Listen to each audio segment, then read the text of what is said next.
Welcome to This Explainer. We're diving straight into a reality today that honestly is pretty startling.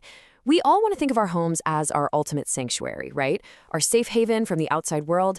But what happens when the actual physical design of that space works against you? It's like living in a daily obstacle course. Today, we're unpacking the reality of accessible housing in the United States. We're going to look at the staggering numbers behind this crisis, try to navigate the very confusing legal landscape, and finally, explore some incredibly smart, practical solutions that could literally build a better future for all of us. To really wrap our heads around the stakes here, we have to start with the human element. Think about Megan. She's an ambulatory wheelchair user who has multiple sclerosis. Her daily lived experience instantly highlights why these physical barriers in housing are deeply personal and, frankly, completely exhausting.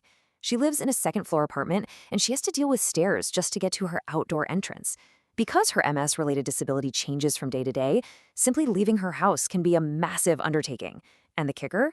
She was on a tight budget and forced to take the absolute cheapest apartment she could find, completely regardless of how well it actually worked for her mobility. So this brings us to a core concept we'll be talking a lot about today called housing fit. It's a simple idea.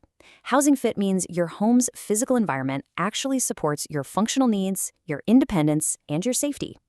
A good housing fit means someone who uses a wheelchair or a walker can just enter their home, cook a meal in their kitchen, and use their bathroom without needing constant round-the-clock assistance. It's the radical idea that the home should adapt to the person rather than forcing the person to adapt to the home. But get this, shockingly, 6.8 million households across the country struggle with a poor housing fit. Let that number sink in. That is roughly 5% of all households in the U.S., finding it difficult just to navigate or use their very own homes. We aren't talking about a niche issue affecting a tiny fraction of the population here. We're looking at a widespread, systemic failure of our housing infrastructure. When we dig into the data from the American Housing Survey, the sheer scope of these daily struggles is just brilliant and terrible to see. Over 4 million households report difficulties simply entering their home. That is by far the most common housing fit problem reported across the board. And when you look at basic daily activities, using the kitchen and using the bathroom each affect over 3 million households. Can you imagine waking up every single day and struggling just to use your own bathroom or make a cup of coffee? And, the issue isn't just physical barriers. It's heavily tied to financial ones, too. Take Jessica, for example. She uses a motorized wheelchair in New York City, and she points out a really frustrating reality. Even when accessible units do exist, they're often locked behind highly unpredictable housing lotteries. And if you actually win that lottery, no way, the supposedly affordable prices are still completely out of reach, especially for folks relying on fixed incomes like Social Security disability insurance. So sure, newer buildings might fit a power wheelchair, but they completely price out the very people who actually need them. Which brings us to the crucial point, the actual supply we have to work with. Less than 4% of U.S. homes have basic livable features. We're talking things like a no-step entry, single-floor living, and extra-wide doors. And here's a truly staggering statistic. A mere 0.15% of homes in the U.S. are fully wheelchair accessible. Think about that. That means 99.85% of our housing stock completely locks out a motorized wheelchair user from full independent access. Now, you might be wondering, wait, didn't we pass laws to fix all this? Well, that is exactly what we are going to look at next. Section 1. Navigating the legal labyrinth.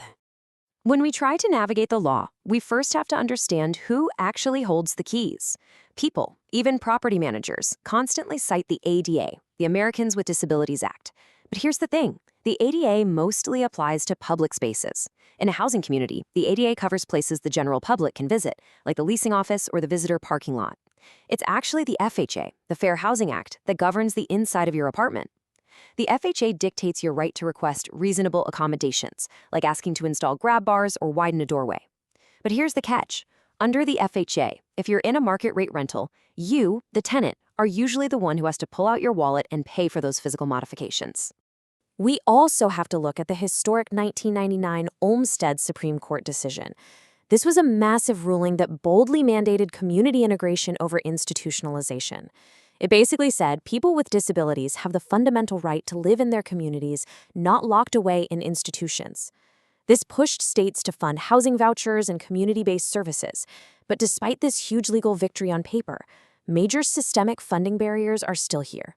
We are still facing widespread shortages of affordable housing and these agonizingly long wait lists for the Medicaid waivers that people actually need to support independent living. Section 2. The demographics of inaccessibility. Now, poor housing fits definitely does not impact everyone equally. As disability rates naturally rise as we age, the type of housing you live in dramatically affects your quality of life. The data shows a massive spike in difficulties for renters aged 80 and older. Nearly 25% of these older renters face housing fit difficulties, compared to roughly 16% of homeowners in that exact same age bracket. And remember what we just learned about the Fair Housing Act? Renters have to pay for their own modifications. If you're an 80-year-old on a fixed income, paying thousands of dollars out of pocket to remodel a bathroom you don't even own is literally impossible. So, you're trapped. Compounding this whole renting and income issue, we see deep systemic inequities when looking at race and ethnicity.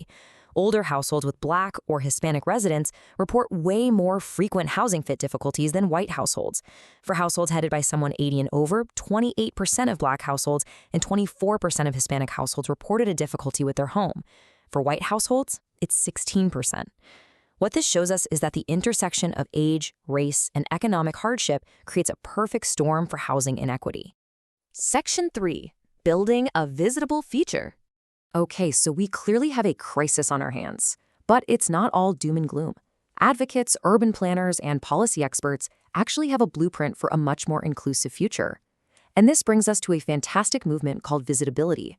Started by Eleanor Smith and her organization Concrete Change way back in 1987, Visitability is a design approach with a simple goal. Make sure every new single-family home built can at least be visited and navigated by someone with mobility limitations. It's not about making every single home a perfect medical facility for every disability, it's just about establishing a baseline. Can a friend or relative with a disability actually come over for dinner, use your restroom, and navigate your living room safely? The beauty of Visitability is that it doesn't require a total expensive overhaul of how we build houses. It just asks for 3 super simple things in all new construction. Number 1, at least one zero-step entry into the home. Number 2, 32-inch clear passage doors on the main floor, just so a wheelchair can actually fit through the door frames. And number 3, a basic bathroom on the main level.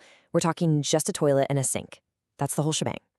Studies actually show that integrating these features at the onset of construction adds almost no cost compared to the nightmare of trying to retrofit an older home later.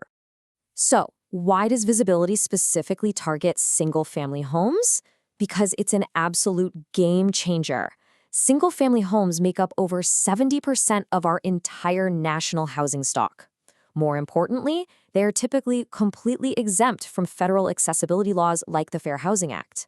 By changing how we build this massive 70% chunk of the market, we passively create a huge inventory of homes that are already ready to support us as we age. We can also look abroad for some really great inspiration. In places like Sweden, they use something called universal design. They don't just build special, separate houses for disabled people. They integrate universal design into standard public policy for all new builds. Their system ensures that new buildings are inherently accessible to everyone right from the start, and they combine that with coordinated social care services that provide financial support for modifications when they are needed. It's a holistic approach that treats accessibility as a standard human need rather than an afterthought. Bringing it back domestically, advocates say we need 2 major actions for systemic change. First, we desperately need better local data collection. Right now, there isn't even a uniform federal standard for what an accessible home is, which makes it almost impossible to track. And second, we need legislation like the proposed Inclusive Home Design Act.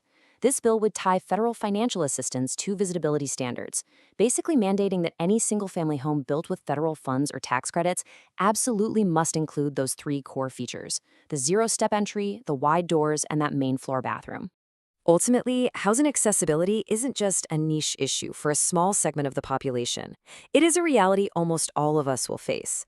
As we age, our mobility changes. It's just a fact of life. So the massive question we have to ask ourselves and our policymakers is this: will the homes we love today be equipped to support us tomorrow, or will their very design force us out? It is high time we start building a world that fits all of us. Thanks so much for joining me on this explainer, and I really hope this changes how you view the doorways and steps in your own community.